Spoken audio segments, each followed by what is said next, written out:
Jaya Radha Madhava Kunja Vihari.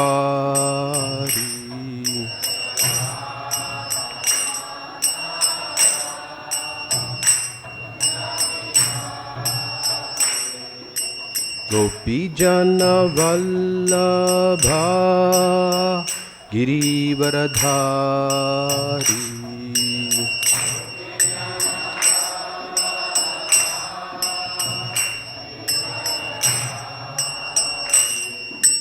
Gopijana Vallabha Girivaradhari.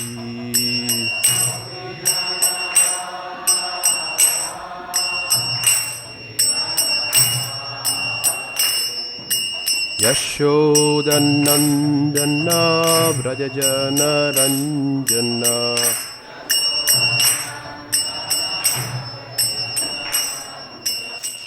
Yashodanandana Vrajajana Ranjana.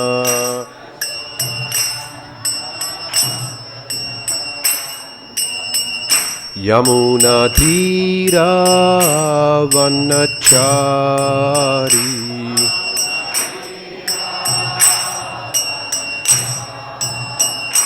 Yamuna Tira Vanachari.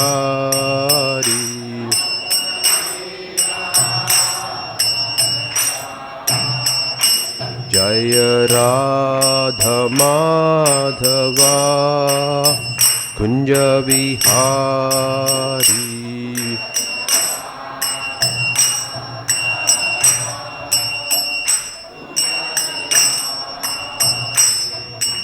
Gopijana Vallabha Girivaradhari.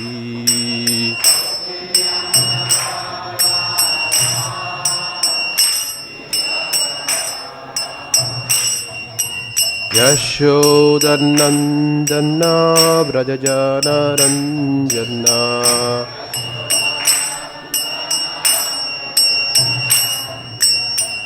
Yamuna Tira Vanachari.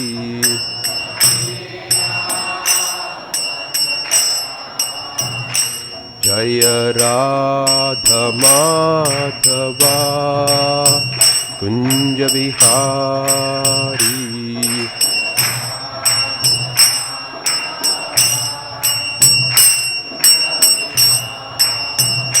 Jaya Radha Madhava Kunja Vihari.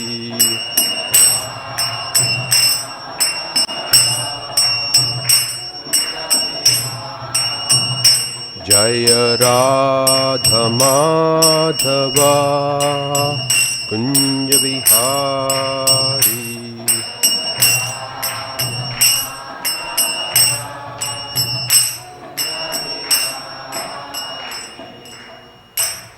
Jayam Vishnupad Paramahamsa Parivrajakacarya Ashtotara Shatashishimad. His Divine Grace A.C. Bhaktivedanta Swami Srila Prabhupada Ki Jai. ISKCON BBT Samstapakacharya. His Divine Grace A.C. Bhaktivedanta Swami Srila Prabhupada Ki Jai. Srimad Bhagavatam Ki Jai. All glories to the assembled devotees. All glories to the assembled devotees. All glories to the assembled devotees. All glories, all glories, all glories to Sri Guru and Gauranga. All glories to Srila Prabhupada. Om Namo Bhagavate Vasudevaya. Om Namo Bhagavate Vasudevaya.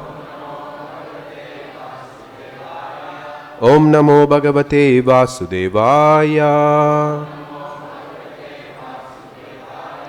Narayanam Namaskritya Naranchaiva Narottamam Devim Saraswatim Vyasam Tato Jaya Mudiraye Nashtaprayeshu Abhadreshu Nityam Bhagavata Sevaya Bhagavati Uttama Shloke Bhaktir Bhavati Naishtiki. So this morning we are starting a new chapter, chapter 19 of Canto 9, in the matter of King Yayati achieves liberation. We have texts 1 and 2 today. 1 does not have a purport. So I'll just read text 1 along with its translation. Then we'll go on to text 2. Text 1. Sri Shuka Uvacha That's not here, okay. Saittam acharan kaman straino pahanavam atmanaha budva priyayai nirvinno gatam etam agayata. Translation. Shukadeva Goswami said, O Maharaj Parikshit, Yayati was very much attached to woman. In due course of time, however, when disgusted with sexual enjoyment and its bad effects, he renounced this way of life and narrated the following story to his beloved wife. Text 2. Shrinu Bhargavi Amum Ghatam Mad Vidacharitam Bhuvi Dira Yasya Nushochanti Vane Grama Nivasinaha Shrinu Bhargavi Amum Gatam Madvidacharitam Bhuvi Dira Yasyanu Sochanti Vane Grama Nivasinaha Shrinu Bhargavi Amum Gatam Madvidacharitam Bhuvi Dira Yasyanu Sochanti Vane Grama Nivasinaha Shrinu Bhargavi Amum Gatam Madvidacharitam Bhuvi Dira Yasyanu Sochanti Vane Grama Nivasinaha.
Yadacharitam Buddhi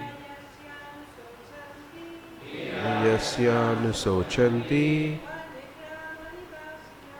Anegrama Nivasina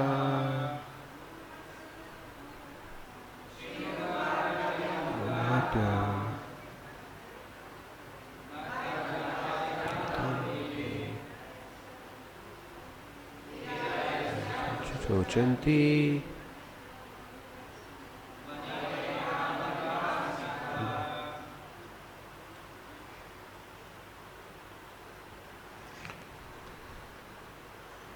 Shrinu, please hear. Bhargavi, O daughter of Shukracharya. Amum, this. Gatham, history. Matvidha, exactly resembling my behavior. Acharitam, behavior. Bhuvi, within this world. Dhira, those who are sober and intelligent. Yasya, of whom. Anushochanti, lament very much. Vane, in the forest. Grama nivasinaha, very much attached to materialistic enjoyment. Translation and purport by His Divine Grace, A.C. Bhaktivedanta Swami Srila Prabhupada. Jai Srila Prabhupada. Translation. My dear beloved wife, daughter of Shukracharya, in this world there was someone exactly like me. Please listen as I narrate the history of his life. By hearing about the life of such a householder, those who have retired from householder life always lament. Purport. Persons who live in the village or town are called Grama Nivasi, and those who live in the forest are called Vanavasi or Vanaprastha. The Vanaprasthas who have retired from family life generally lament about their past family life because it engaged them in trying to fulfill lusty desires.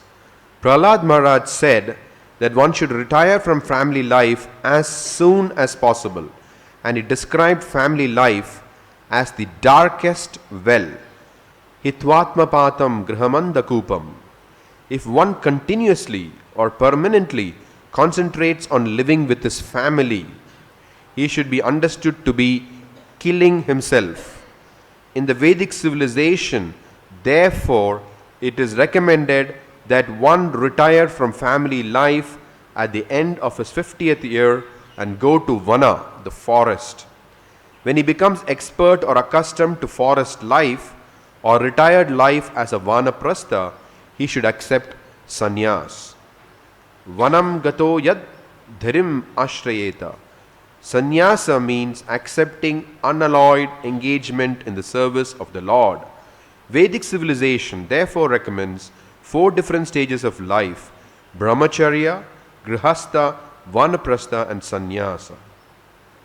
One should be very much ashamed of remaining a householder and not promoting oneself to the 2 higher stages, namely vanaprastha and sannyasa. Thus ends the Bhaktivedanta purport to Canto 9, Chapter 19, in the matter of King Yayati achieves liberation, texts 1 and 2. Om Ajnanatimirandasya Jnananjana Shlakaya Chakshurunmilitam Yena Tasmai Shri Gurave Namaha. Shri Chaitanya Manobishtam Stapitam Yena Bhutale Swayam Rupa Kadamahyam Dadati Swapadantikam.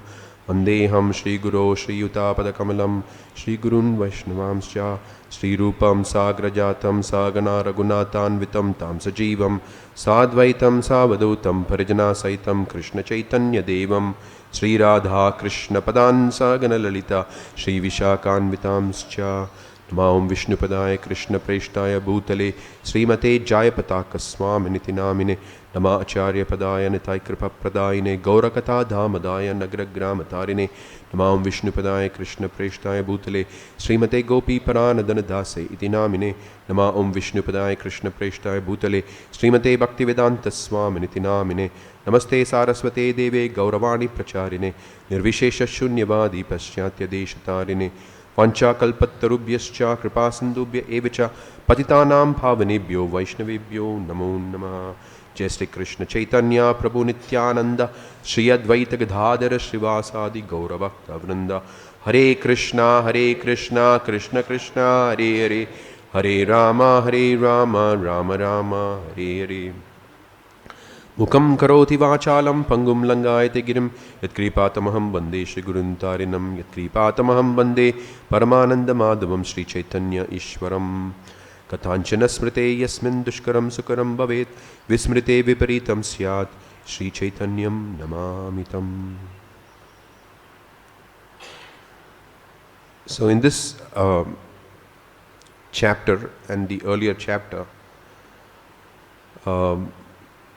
the entanglement of householder life is very elaborately explained through the story of King Yayati, and the manner in which it has been described. It's very clear to us that this represents a kind of madness, the madness of material attraction.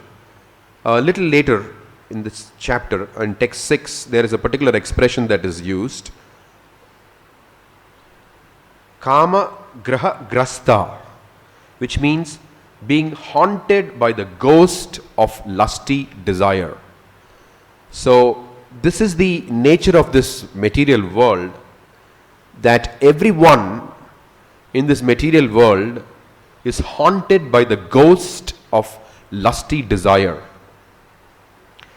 Therefore, it is not an exaggeration to say that everyone in this world is a madman. And Prabhupada is very fond of saying that what is this public, he would say. All 4th class, 10th class, he would say. Because they are maddened by their desire for sense gratification. And in this chapter, the futility of such entanglement and futility of such attraction is very nicely depicted. Now,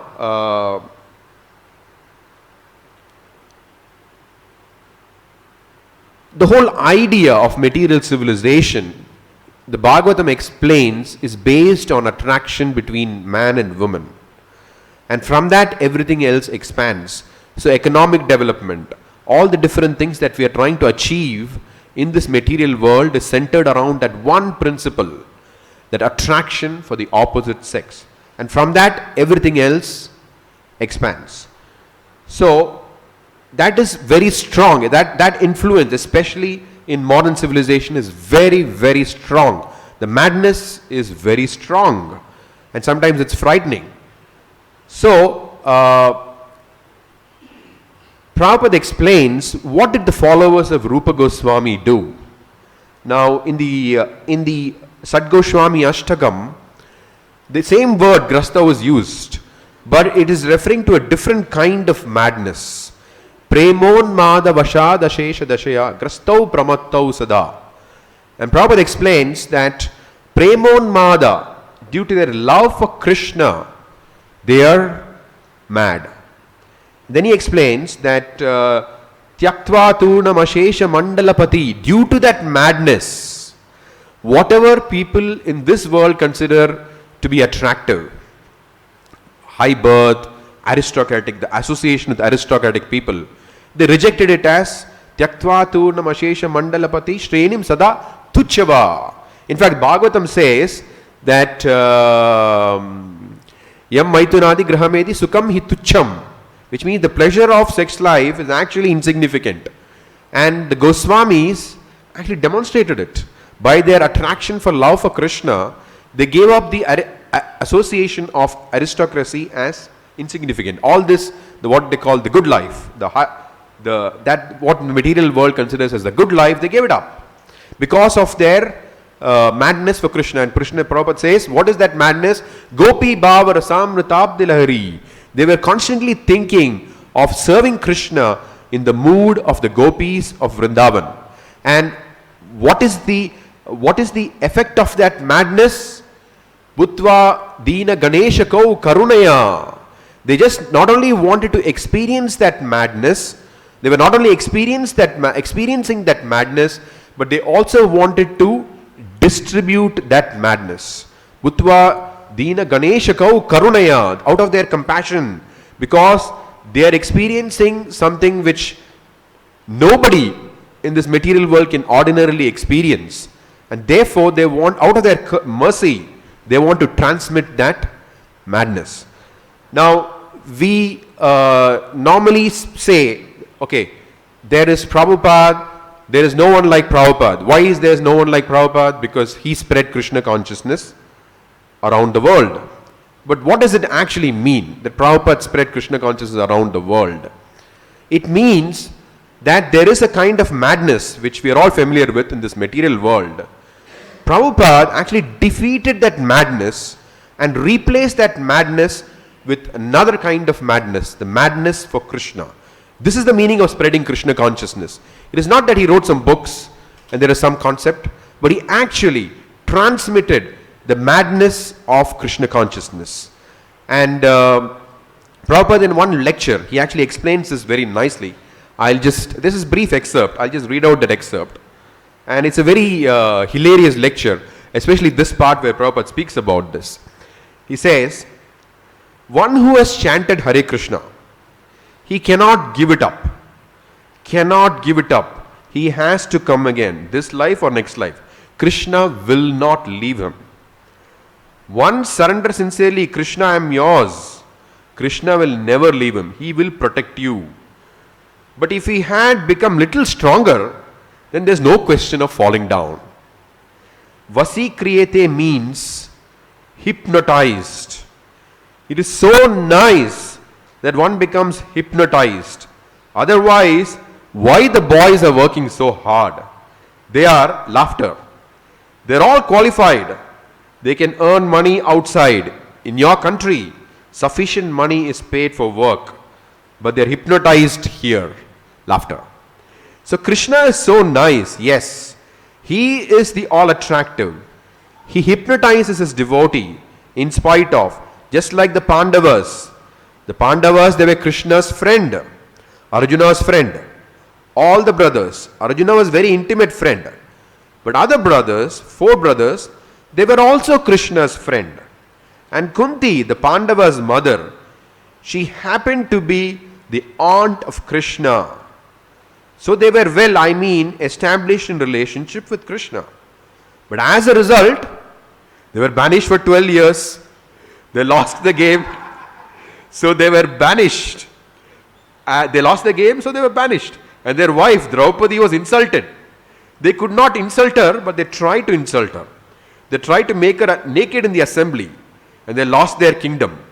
And they were banished for 12 years. So Narada met Krishna. He is a devotee. He could speak to Krishna with a little criticism. My dear Sir Krishna, by becoming your devotee, the Pandavas are very happy. They have lost their kingdom. Their wife is insulted. And now they are banished for 12 years. So it is a very good thing. Laughter. But the wonderful thing I see now, in spite of all these inconveniences, they have increased their love for you. So Narada, he is astonished. What kind of hypnotism you do? I do not know. Laughter. In spite of being placed in so much inconveniences, their love for you has increased. That is the position of Pandavas. And then Prabhupada says, this is Krishna consciousness. From Srila Prabhupada's lecture on Srimad Bhagavatam 1.5, 18 to 19, text 18-19. June 22nd, 1969, New Vrindavan. So when we say Krishna consciousness, this is what it means. Replacing, Prabhupada actually defeated for us this material madness and replaced it with madness for Krishna, this hypnotism, as he says. And therefore it was not unusual that we had this whole thing about brainwashing and Prabhupada, in fact, when he heard the word brainwashing, he said, why brainwashing? We are brain scrubbing. And then he also said we are brain giving. You know, it's, in fact, he uses even more stronger words during that New York court case which we eventually won. So the point is that Prabhupada being 100% transparent via medium, Krishna's hypnotic influence reached through him to his sincere followers and mesmerized them. That is what actually happened. So when you say that when we say that Prabhupada spread Krishna consciousness around the world, it means that Prabhupada being 100% transparent via medium, Krishna's hypnotic influence reached through him to his sincere disciples and mesmerized them. And that magic continues. So when we say follower of Prabhupada, what does it actually mean, follower of Prabhupada? Follower of Prabhupada means one who experiences that madness and one who transmits that madness. That's not very difficult, actually speaking, because madness is not something very difficult to detect. It is quite easy to detect. So if suppose you see a follower of Prabhupada who is mad after Krishna, and by being in his association, you also become mad. You develop that urgency, you develop that attraction to be Krishna conscious. Then you know this person is a serious follower of Prabhupada. Of course, it's not, I don't want to make it very simplistic, because the moment you say madness, it can be interpreted in various ways. So when I say madness, I'm referring to the fact that the madness that is depicted in Prabhupada's books. So first of all, you have to know what mad means when Prabhupada uses that expression. So when you see the kind of madness that is depicted in Prabhupada's books in a follower of Prabhupada, and by being in his presence, you also become infected with that madness, then you know this person is a genuine follower of Prabhupada. So it's not, sometimes we think, okay, somebody is strict follower, so how do we know all these things? And Prabhupada would often say this, very often he would say, find out one who is most addicted to Krishna. He would say that very often. So when you say addicted, addiction has got a certain driving nature, it's got a certain driving character, which means that when someone is addicted or when someone is mad, everything else is insignificant for them. Everything else is insignificant for them. So when you see a genuine follower of Prabhupada, it means that their driving force, their impetus is love for Krishna. They're driven by that, and so that's quite tangibly, externally visible. Of course, there are 9 symptoms also which Rupa Goswami describes in the Nectar of Devotion, by which we can see avyartha kalartvam, shantiravyartha kalartvam, manashunyata. There are 9 qualities: shantiravyartha kalartvam, viraktir manashunyata, ashabandha samutkanta, namagane sadaruchi. Like there are qualities, like the person does not waste a moment in Krishna consciousness. He is not proud, he is just, Prabhupada actually explains this, that freedom from lusty desires, I'll just read that. Prabhupada very nicely explains in a later purport here, that how can you judge whether somebody is free from material desires? He says this very nicely, he says, just give me a second.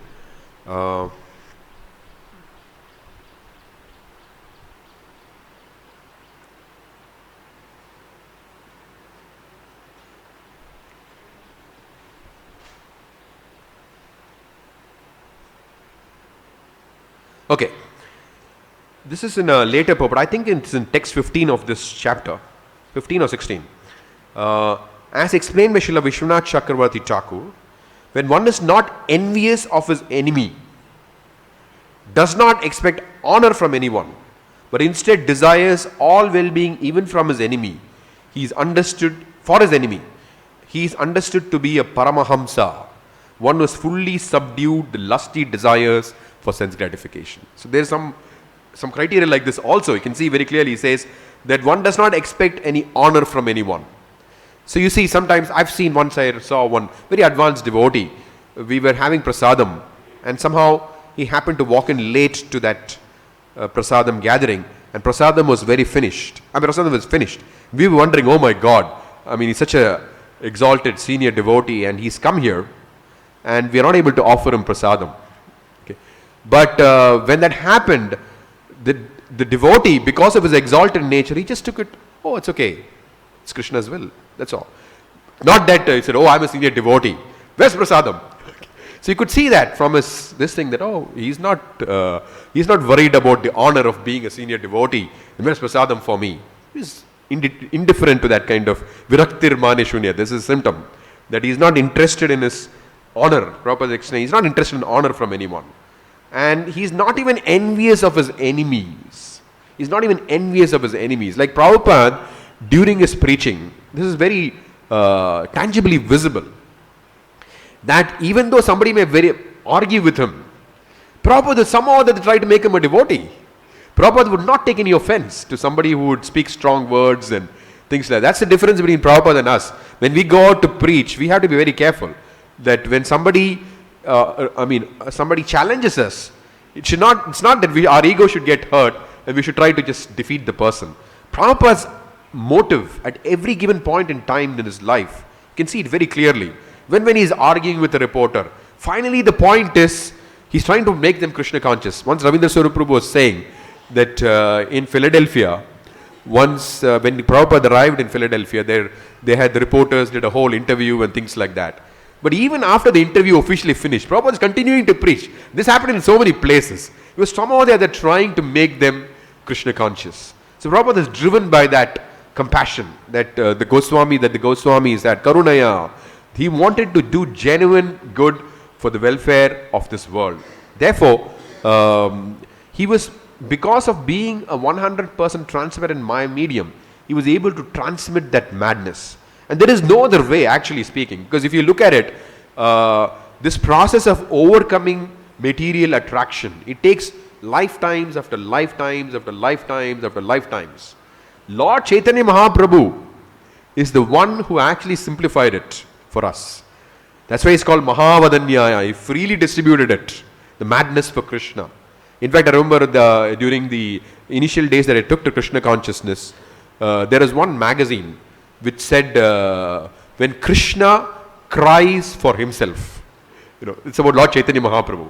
Then that article is very fascinating because it's about God crying for himself, about Lord Chaitanya. So this exalted situation, the position of love of Godhead, which is not ordinarily achievable even after millions and millions and billions of lifetimes, Lord Chaitanya Mahaprabhu just gave it. The only prize, Prabhupada said, is to just accept it. Just accept it, Prabhupada would say. So, that's why Bhaktisiddhanta Saraswati Thakur would say that there has never been and there will never be such followers as the followers of Sri Chaitanya Mahaprabhu. Because what he has done, when God does something, it is always unprecedented. And Lord Chaitanya Mahaprabhu is God himself. So nobody can match what he does. So he had two reasons we always know. That one was to experience what is the feeling that Srimati Radharani has for him. Simultaneously, he wanted to distribute this love of God to everybody. Sometimes people say the internal is more important than the external. But it's God. For God, internal, external, it's all absolute. So we cannot use our mundane vision and say, okay, that is more important. We should develop our love for Krishna. Preaching is, it's an ordinary activity. No. Even the Goswamis, it says very clearly, Gopi Bhava Rasamrita, that verse, that fourth verse of the Shad Goswami Ashtakam very clearly says, Bhutva Dina Ganeshakau Karunaya. They felt so much compassion, and being in Gopi Bhava Rasamrita Abdalari, they wanted to distribute it. So it comes together in one package, that one who is experiencing that also feels that compassion. This is Lord Chaitanya Mahaprabhu's movement. Now, now sometimes the question may come up that it's very easy to give a Bhagavatam class and speak all these different things, But once we go out of the Bhagavatam class, or it's very nice to hear it, what happens? We have to face the real world, Prabhu, they say. So what happens in the real world? So then they say, oh, Krishna consciousness, Prabhupada actually tricked us, they say. Prabhupada actually tricked us because Krishna consciousness is not as easy as Prabhupada made it out to be. It has its own struggles and things like that. But that is actually not the teaching of Prabhupada.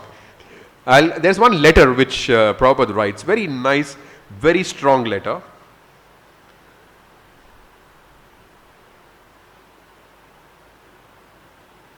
Very right. This is a letter to Krishna Das, Dallas, 9th of September 1972. You mentioned that your pathway has become filled with stumbling blocks. But there are no stumbling blocks.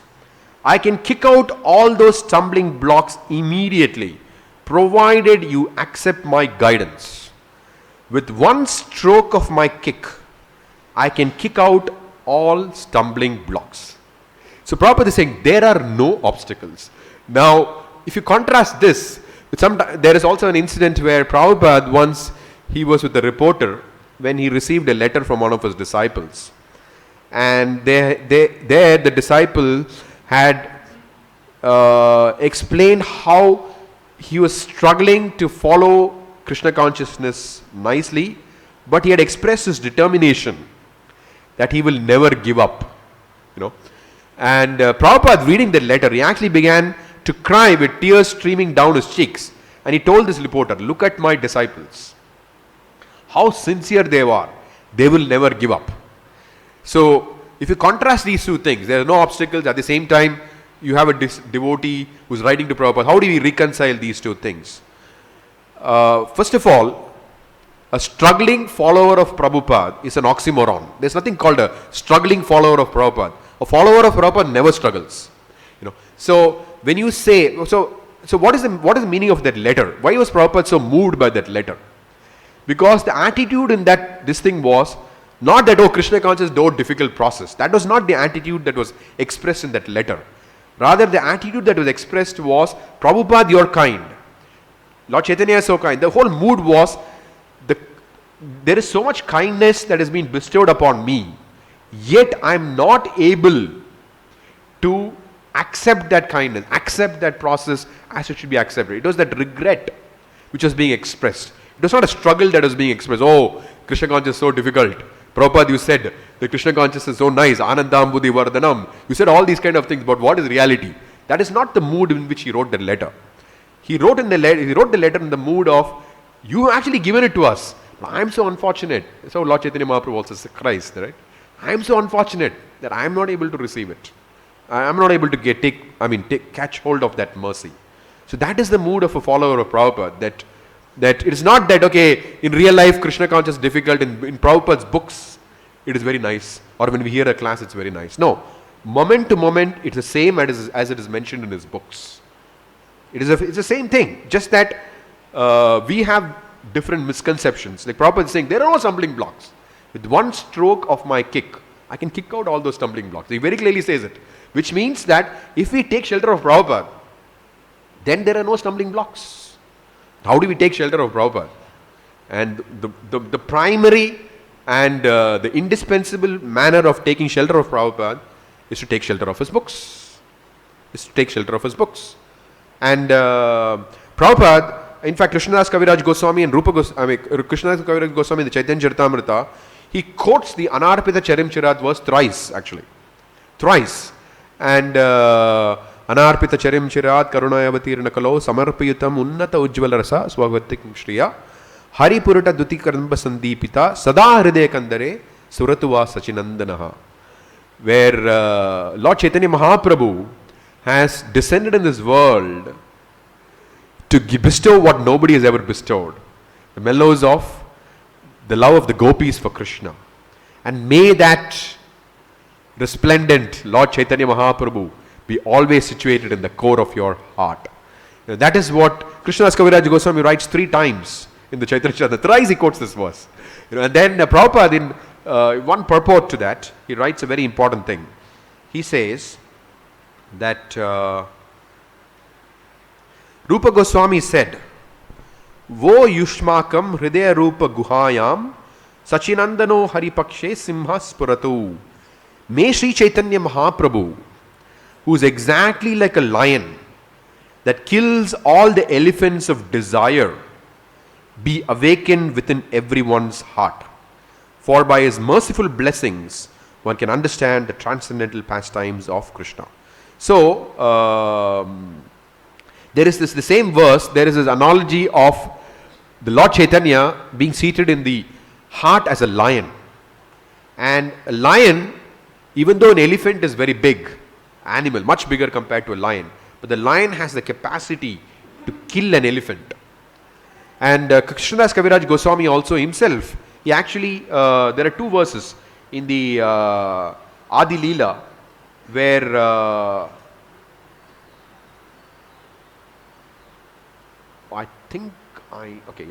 there are two verses in the Adi Leela where Krishnadas Kaviraj Goswami uses the same analogy of the lion in the heart. Not analogy, in fact he glorifies Lord Chaitanya Mahaprabhu like that.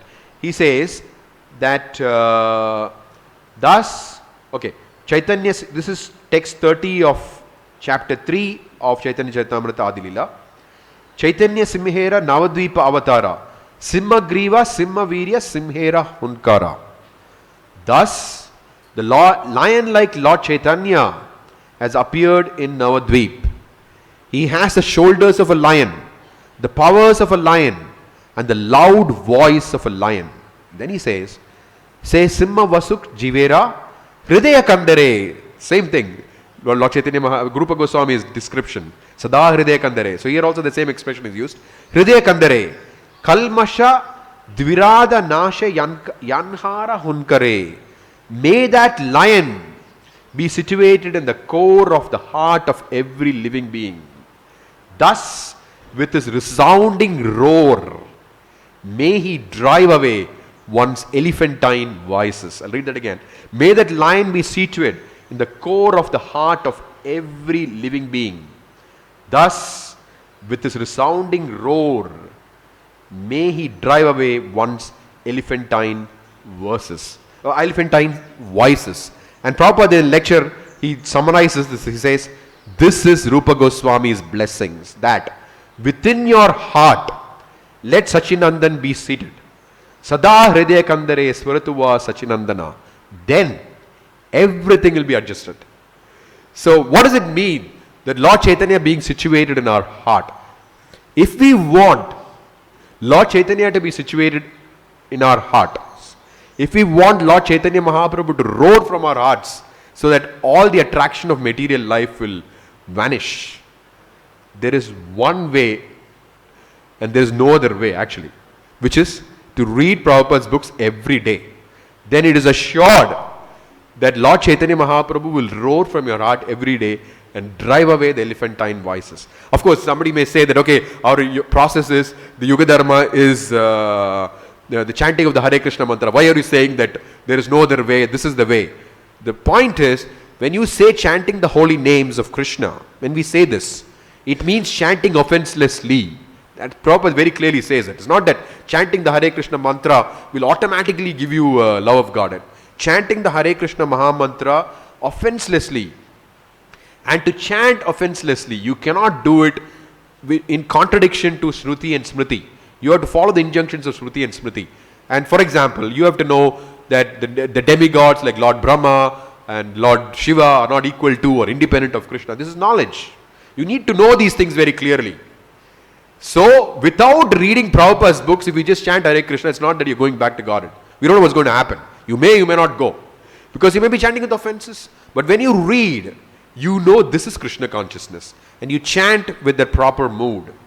So therefore, the purpose of reading Prabhupada's books is to make us understand Krishna consciousness and chant the holy names in the manner in which we have to chant. He teaches us, chanting means genuine love, cry of a child for its mother. There are so many descriptions that Prabhupada says, how to chant. So everything that we do in Krishna consciousness, he wanted us to be based on his books. So unless we do that every day, then it's very unpredictable what is our destination going to be. Once we do it, then we know we are sure, yes, we are clearly heading in the direction in which Prabhupada wanted us to head. And I think I'll stop here with a final comment on, I remember that when I first took to Krishna consciousness, when I read Prabhupada's books, it is very attractive. It was like an experience. That, okay, when I read the Krishna book, it's no more, it's not like a story. Prabhupada actually transmits an experience, you know. But there is something that was missing.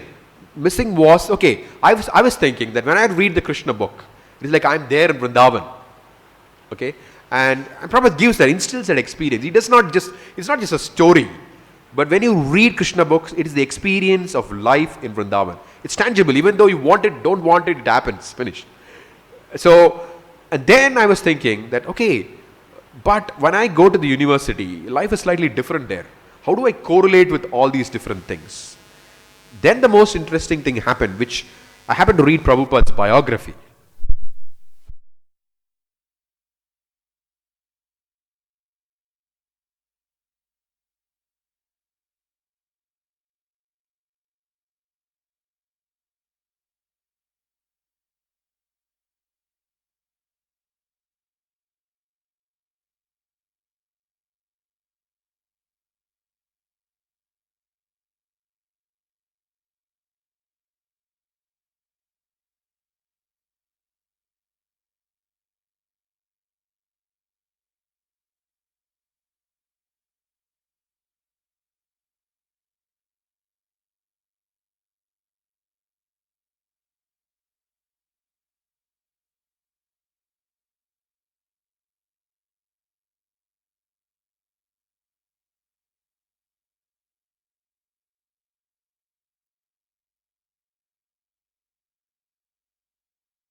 They have some kind of attraction. But young people, just out of this, very young people who are trying to explore life and being interested in giving up the so-called attractions of life, Prabhupada actually achieved that.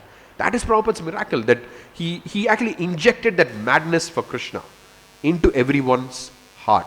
So when it says that a Vaishnava is judged by how many Vaishnavas they make, this is what it means. It means that somebody who has the madness for Krishna, see how many people have become mad for Krishna by that person's influence. That is the meaning of saying that a Vaishnava is judged by how many Vaishnavas they have made. I'll stop here with a small poem which Kalakanta Prabhu wrote for Prabhupada's centennial. It's a very beautiful description of what it means to achieve Prabhupada's mercy, what it means to, what is the gift that Prabhupada gave us. Very poetically described. I just read that.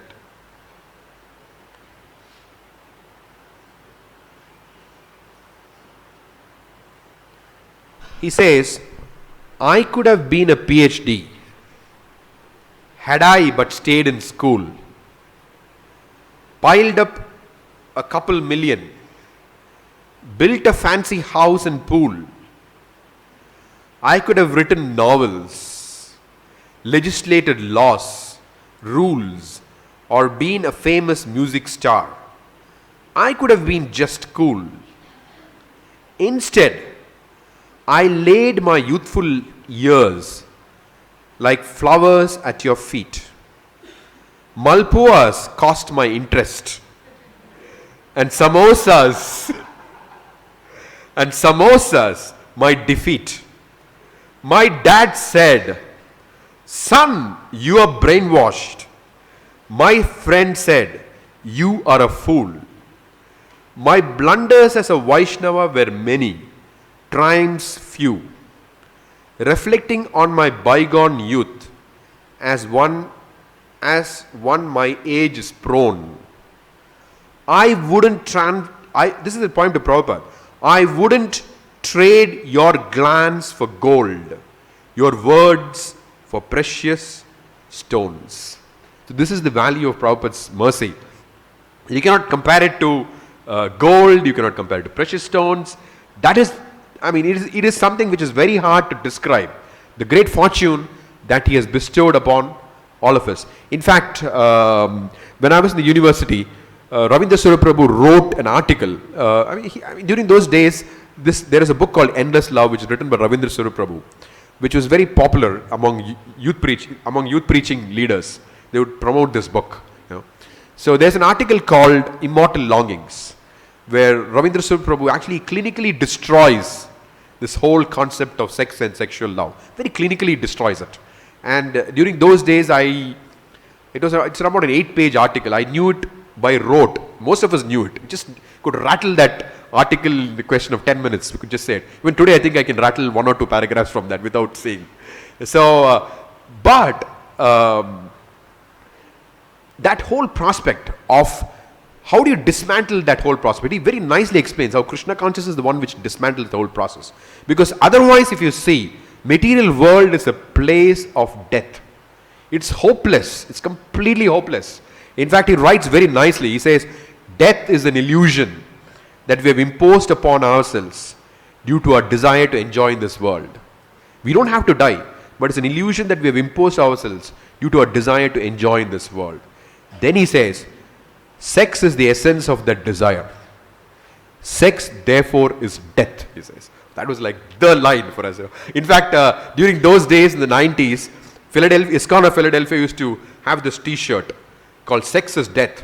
And it was our dream during those days, because India, it was very difficult to get things from America. You don't have Amazon those days. You didn't have these kind of online shops. So we would always look, if somebody could get us that t-shirt. Eventually I never got it. But I remember that a few years ago when I was giving a class, I mentioned this. And there happened to be a devotee from Philadelphia in this class. He said, I can get you that t-shirt. But it's so many years, I still haven't got it. Anyway, the point that I was trying to say was that this is the nature of this material world. This whole prospect of sex and sexual enjoyment is just like how Bhaktivinoda Thakur also says, it's just a network of paths leading to death. That's it. That is the essence of it. And so Prabhupada has actually come to give us life. And that whole prospect of death is glorified by mundane literatures. That the process of death is actually glorified, if you actually look at it. Because that's the whole thing is going to bring you to death. But Prabhupada has given us, has completely defeated that with the prospect of Krishna consciousness. So we should, by hook or crook as they say, appreciate Prabhupada's mercy and just hold on to his lotus feet. Thank you. So if there are any comments or questions.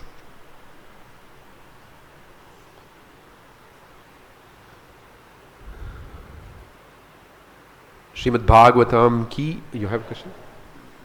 Yes, please. Okay, there's a question. Yes, Project. We have 5 more minutes, so.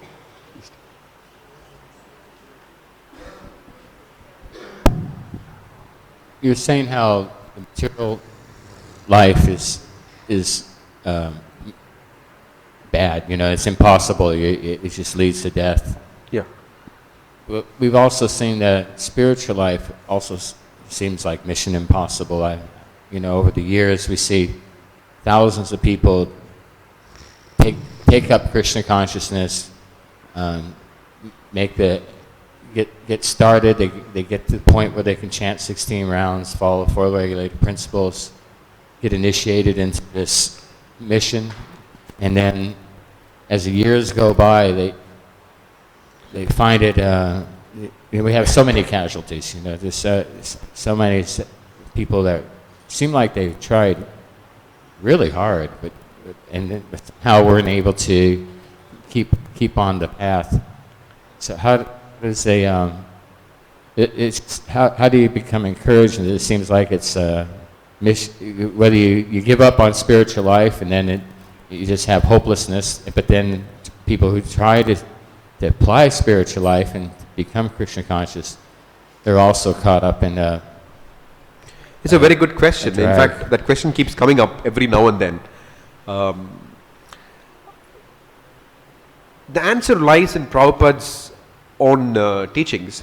He explains it very clearly that nobody has to give you a certificate for Krishna consciousness. You can know yourself, he says. So, in that sense, we are completely saved because we are not dependent on something other than our own selves. I mean, he said, the point is this, that the Prabhupada often says the test of Krishna consciousness is your attraction for Krishna is increasing and your attraction for Maya is decreasing. Simultaneously it has to happen. It is like one cannot happen without the other. If it is actually happening, like Prabhupada said, if you eat food, when you, Bhagavatam gives the example that Bhakti Pareshana Bhava Viraktir Anyata, which means that when you eat food when you are hungry, two things happen: nourishment and satiation of hunger. Both things happen. Your hunger goes away and you also feel happy by the process of eating. So Krishna consciousness, Prabhupada said, it's two things are inseparable. That your attraction for Krishna should increase and your attraction for Maya should decrease.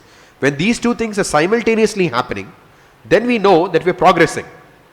And when we are progressing, how does it matter to us whether anybody else is progressing or not? What they're doing something wrong. Like Prabhupada says this very clearly, that if a person is eating and his hunger is not going away, then it means that there are some worms in his stomach. Therefore, he is not feeling, the hunger is not going away. So we can understand that something is wrong in why that person has fallen down, or why the person is why the person is feeling disappointed. But from our own experience, we should see, okay, when I practice Krishna consciousness, am I feeling attraction for Krishna? And is my attraction for Maya decreasing? Once that happens, then we don't need anybody, or as Prabhupada said, we don't need any more certificates. That's it. That itself should be our driving force. Have we received Prabhupada's mercy? Have we experienced that mercy? And do we know what it means? I mean, at least all of us have experienced that. Okay, when we practice Krishna consciousness, it was so nice when we practiced nicely. And we also felt, oh, what is this material world? It's just insignificant. If we have not been able to sustain it, then we should go back and say, okay, let me try it again like this. At least we experienced it. So it's only a question of continuing the experience. If you have never experienced, that's a very big, complicated problem. But we have experienced happiness in Krishna consciousness, and we also experienced decrease from material attachment. Some point in our life, we definitely would have experienced it. So if it has dampened or if it is lost, then we should go back to the original point and say, look, I need to continue. Because I already had that experience, so why should I feel disappointed? Yes, it's there. I just need to apply myself to the process. So I personally, I don't get discouraged or disappointed seeing other devotees, whether they're struggling, not struggling, whether the leaders have fell, gurus have fell. It makes no difference to me, because Prabhupada says Krishna consciousness is there, take it. When I take it, it's working. So how does it matter? It's taking. So somebody has not has fallen down or is struggling or something, that means they are not taking it up the way he's prescribing in his books. So if we take it up, it works. That faith should be there. That what Prabhupada has said cannot be false. It is true.